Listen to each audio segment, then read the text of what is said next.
He's turned my mourning into dancing again. He's lifted my sorrows high, and I can't stay silent. I must sing, for His joy has come. Shalom jemaat yang dikasih Tuhan, kembali kita berjumpa dalam RHS, Renungan Harian Sulung. Dan hari ini saya rindu men-sharingkan sebuah latar belakang lagu yang saya percaya setiap kita pernah dengar atau bahkan sering menyanyikannya, gitu, yaitu lagu Sentuh Hatiku yang ditulis oleh Jason Irwanto. Nah Bapak Ibu, Jason Irwanto terinspirasi menulis lagu ini ketika dia mendengar dia ditelepon sama teman lamanya, teman sekolahnya. Teman sekolahnya menceritakan, bersaksi gitu ya, bagaimana dulu temannya ini, dia ini diperkosa sama papanya ketika lagi mabuk. Ketika lagi mabuk, papanya perkosa dia, dan saking stresnya gitu ya, dia udah mau bunuh diri gitu. Ketika dia mau bunuh diri, kemudian dilakukan apa? Dia dipasung dan dia dikurung di belakang rumah. Jadi bertahun-tahun dia dipasung, sampai satu kali Bapak Ibu sekalian di sini dikatakan bahwa tiba-tiba rantai itu, mungkin karena sudah tua, sudah karatan, rantai itu putus gitu ya. Rantai itu putus, dan seketika itu juga dalam pikiran si temannya Jason ini, dia mau bunuh papanya. Dia akan cari papanya, dia akan bunuh papanya. Dan sekedar informasi Bapak Ibu bahwa waktu itu dia sudah melahirkan, dia punya anak, dan ketika si anak ditanya sama papanya, yang di belakang itu siapa gitu ya, yang dikurung di belakang itu siapa, si papa ini bilang itu itu cecemu yang gila gitu ya. Jadi saya percaya hal ini pasti kedengeran gitu, atau bahkan menjadi pergumulan, bahkan walaupun tidak didengar, mungkin si temannya Jason ini nggak dengar apa-apa mungkin, tapi dia pasti sangat bergumul, sangat stres, sehingga ketika rantai itu putus, tiba-tiba dalam pikiran itu dia pengen bunuh papanya. Dan seketika itu juga dikatakan gitu ya, dia bersaksi bahwa, tetapi di sini saya ambil dari salah satu website gitu, dia bilang, tetapi waktu dia bangun, si cewek ini melihat Tuhan Yesus dengan jubah putihnya berkata, kamu harus memaafkan papamu. Anak perempuan ini bilang bahwa nggak bisa gitu ya, dia kayak bergumul sama Tuhan, nggak bisa Tuhan, dia udah menghancurkan masa depan saya. Saya bertahun-tahun di dalam gudang ini, terjebak, dipasung gitu ya, sudah hancur semuanya, habis semuanya gitu ya.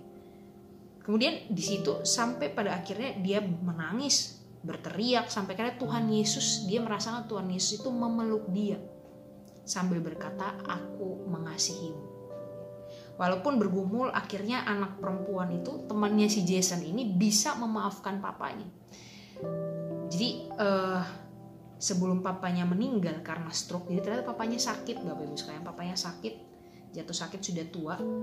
Dia datang, papanya takut gitu ya. Di salah satu lagi diceritakan papanya sampai ketakutan setengah mati karena takut dibunuh sama anaknya, tapi anaknya datang dan peluk dan mengampuni papanya.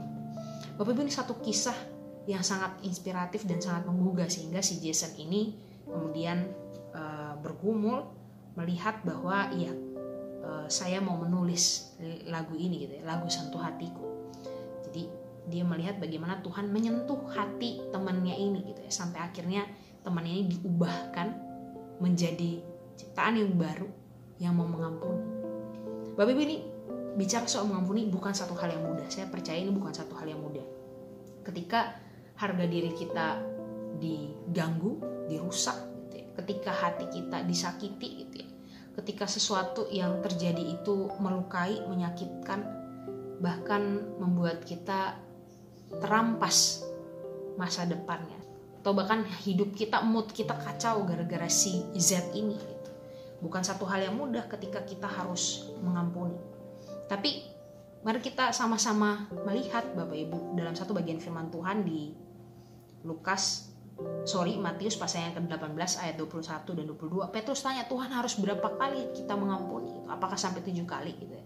Tuhan Yesus bilang, enggak, bukan. Aku berkata kepadamu, bukan sampai 7 kali, melainkan sampai 70 kali 7 kali. Tuhan Yesus tahu mengampuni bukan hal yang mudah. Karena itu Tuhan Yesus bilang, gak ada batasnya. Kamu harus terus-menerus belajar mengampuni selama kamu hidup. Karena ini bukan satu hal yang mudah, benar.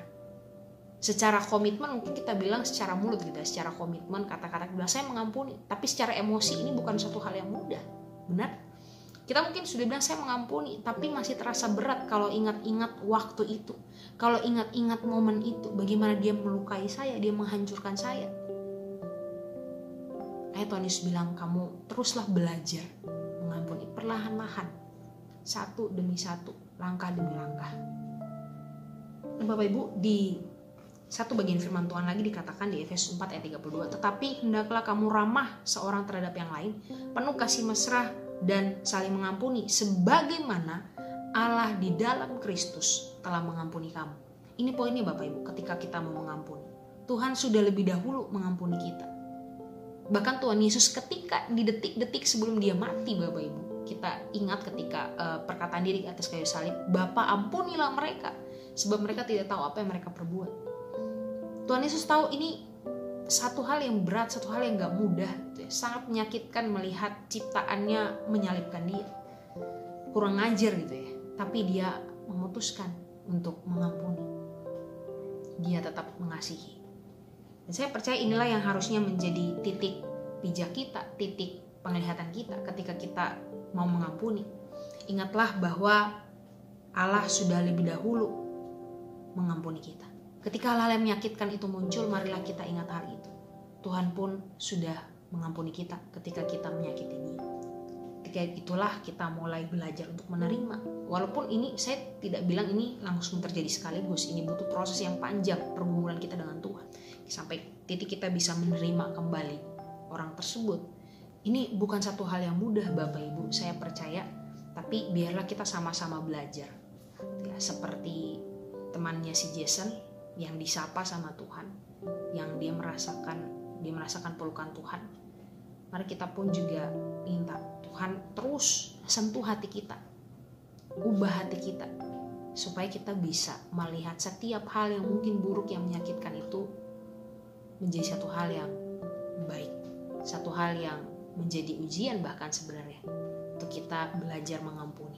Karena itu saya rindu mengakhiri renungan kita hari ini dengan bersama-sama menyanyikan lagu tadi, lagu Sentuh Hatiku. Buat Bapak Ibu, saudara-saudara, teman-teman yang hari ini bergumul mengampuni seseorang, mari kita nyanyikan lagu ini bersama-sama.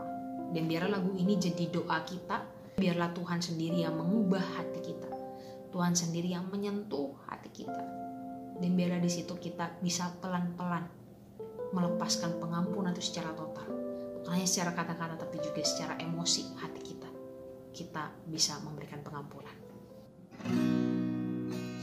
Betapa aku mencintai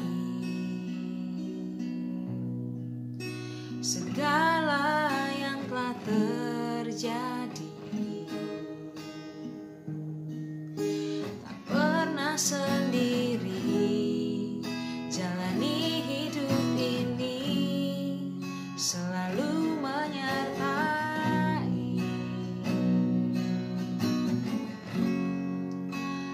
Betapa aku menyadari dalam hidupku ini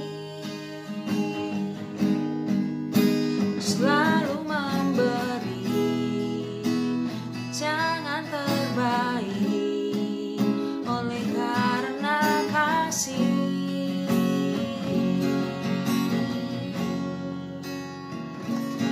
Bapa, sentuh hatiku, ubah hidupku menjadi yang baru, bagai emas yang murni. Kau membentuk jana hatiku. Bapa, ajarku mengerti sebuah kasih yang selalu memberi, bagai air mengalir.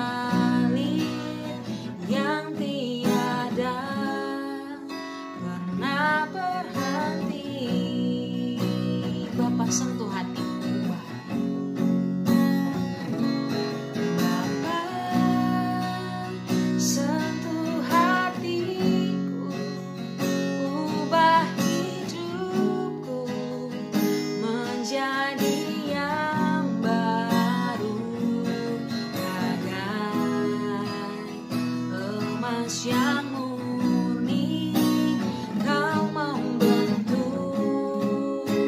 rencana hatiku.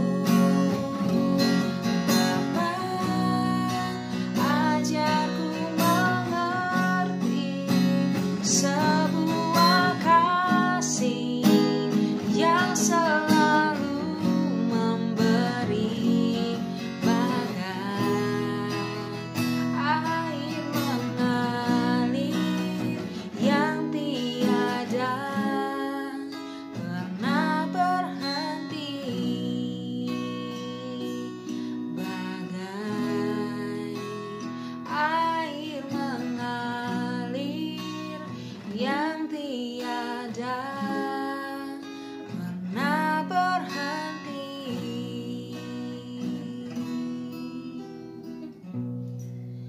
Tuhan Yesus, ini setiap kami rindu untuk belajar terus-menerus mengampuni. Tuhan yang sentuh hati kami, Tuhan yang ubah hidup kami. Biarlah kami perlahan-lahan setiap hari, semakin hari, boleh meneladani kasih Tuhan. Kasih yang mengampuni, kasih yang mau menerima, kasih yang terus membuka diri. Ini setiap kami Tuhan. Kami berdoa, mau berdoa buat setiap Bapak, Ibu, saudara-saudara, teman-teman yang hari ini terus bergumul untuk mengampuni orang-orang. Mengampuni suami, mengampuni saudara, mengampuni teman, mengampuni hamba Tuhan, mengampuni semua aktivis, mengampuni siapapun. Biarlah Tuhan yang boleh menolong, Tuhan yang mengurapi. Kami serahkan hati kami Tuhan ke dalam tangan. Tuhan yang pakai, Tuhan yang bentuk. Ini doa kami Tuhan, hanya di dalam nama Tuhan Yesus Kristus kami sudah berdoa. Amin. Tuhan Yesus memberkati. Joy has come.